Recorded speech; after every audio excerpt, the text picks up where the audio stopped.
What's going on, guys? Welcome to Steve Does Stuff. I'm Steve, and today we're going to be doing some truck maintenance stuff. Today we're going to be replacing the Purge valve solenoid on my 2016 GMC Canyon.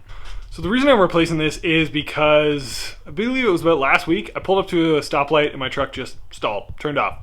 No lights, started right back up, works fine. But then I noticed it was trying to kind of shut itself off randomly, so went online. Colorado Canyon fan forums are a fantastic spot to find out a lot of information about these. Did a little bit of research, and it turns out this is a pretty common symptom of a failing purge valve solenoid. So this is the noise that this thing keeps making. That crazy ticking noise is this guy right there. Put your finger on it, you can feel it vibrating like crazy. This is the replacement part. Went on to Rock Auto, got one for 35 bucks. Where it's located, the intake cover is definitely in the way, so I'm gonna go ahead and pop that guy off so we can get a little bit better access.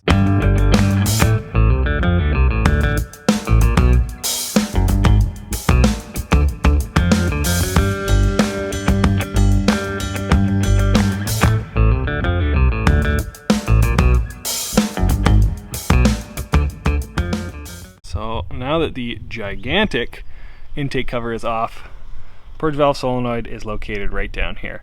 Doesn't look horrifically complicated to get off. Just got to basically work the connector off, as well as, I believe this is the vent tube or something associated with the evap canister. Not entirely sure, but I'm going to take these off anyway. Line coming in here, it's got little compression things on both sides. Take a flathead screwdriver, stick it on the underside, and pull it off. But it is a very stiff little unit, and it is going to continue to be a nuisance. This guy is off now. I have one single bolt to take it off.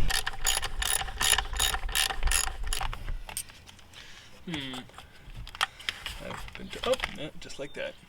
So this is the old one versus the new one.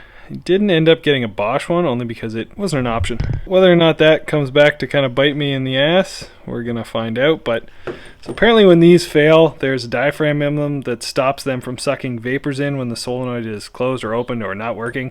And if they fail, it just kind of creates a large vacuum leak.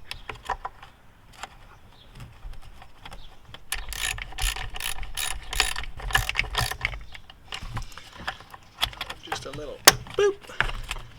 And a little, and we're done.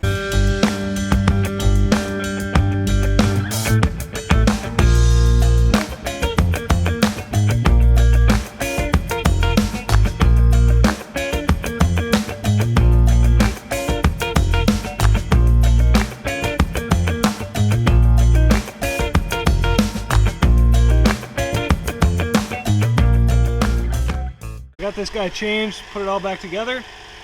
No more clicking. You can hear the difference between how it was before and how it is now. I think that's going to do it for this episode of Steve Does Stuff, replacing the purge valve solenoid. I'll keep driving it, and if it starts to stall again, then we know it wasn't the issue. But thanks very much for watching, guys. See you next time.